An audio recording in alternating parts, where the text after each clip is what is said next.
প্ৰথমবাৰলৈ অসমত হ'ব বিশ্বকাপৰ খেল 30 ছেপ্টেম্বৰত 3 বজাৰ পৰা আৰম্ভ হ'ব খেলখন 2 বজাৰ পৰা 40 মিনিট সময় জুবিন গাৰ্গৰ নামত হ'ব শ্ৰদ্ধাঞ্জলি অনুষ্ঠান অংগৰাগ পাপন মহন্ত আৰু জয় বৰুৱাই গীতৰ জৰিয়তে জনাব শ্ৰদ্ধাঞ্জলি 19 ছেপ্টেম্বৰৰ ঘটনাৰ পিছত সলনি কৰা হৈছে উদ্বোধনী অনুষ্ঠানৰ সকলো অনুষ্ঠান উপস্থিত থাকিব বলিউডৰ জনপ্ৰিয় কণ্ঠশিল্পী শ্ৰেয়া ঘোষাল মহিলা বিশ্বকাপৰ থিম সং ৰাষ্ট্ৰীয় সংগীত আৰু জুবিন গাৰ্গৰ কিছু গীত পৰিৱেশন কৰিব শ্ৰেয়া ঘোষালে 5,000 টিকট জুবিন অনুৰাগীৰ বাবে বিনামূলীয়াকৈ প্ৰদান কৰা হ'ব 29 ছেপ্টেম্বৰত নেহৰু ষ্টেডিয়ামত বিতৰণ কৰা হ'ব বিনামূলীয়া টিকট সংবাদমেলত জনালে বিচিচিআইৰ সচিব দেৱজিৎ লন শইকীয়াই অহা 30 নৱেম্বৰৰ পৰা ভাৰতত মহিলা বিশ্বকাপ আইচিচিৰ এটা মাৰ্কি টুৰ্ণামেণ্ট আৰম্ভ হ'বলৈ গৈ আছে 30 ছেপ্টেম্বৰৰ পৰা মাৰ্কি টুৰ্ণামেণ্টখন আৰম্ভ হ'বলৈ গৈ আছে আৰু সেইখন টুৰ্ণামেণ্টৰ ফাইনেল খেলখন 2 নৱেম্বৰত হ'ব অৰ্থাৎ 30 ছেপ্টেম্বৰৰ পৰা 2 নৱেম্বৰলৈ ভাৰতত women's ICC women's world cup অনুষ্ঠিত হ'ব আইচিচিৰ চেয়াৰমেন শ্ৰী জয় শাহ ডাঙৰীয়াক ধন্যবাদ জনাইছোঁ তেখেতৰ নেতৃত্বত আইচিচিয়ে গুৱাহাটীত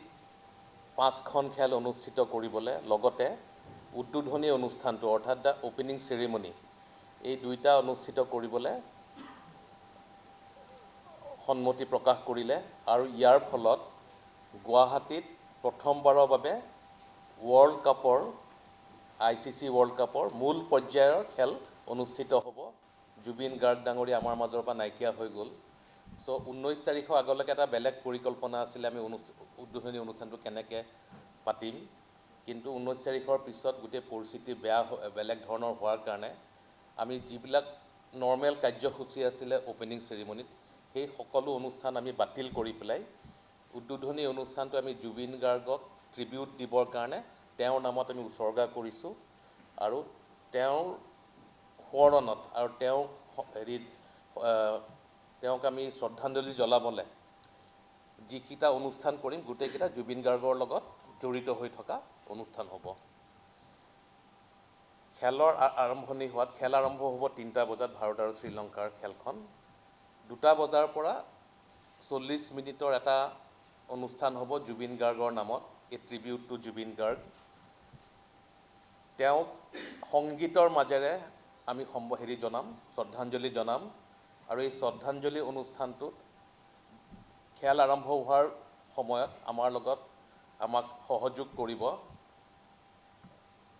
ভাৰতৰ এজন খুব বিখ্যাত গায়ক আমাৰ অসমৰে সন্তান অংগৰাগ পাপন মহন্ত তেওঁ শ্ৰদ্ধাঞ্জলি জনাব গানৰ মাজেৰে জুবিন গাৰ্গক জয় বৰুৱা আন এজন আমাৰ অসমৰে সন্তান বম্বেত খুব ভালকৈ প্ৰতিষ্ঠিত হোৱা তেওঁ গানৰ মাজেৰে জুবিন গাৰ্গক শ্ৰদ্ধাঞ্জলি জনাব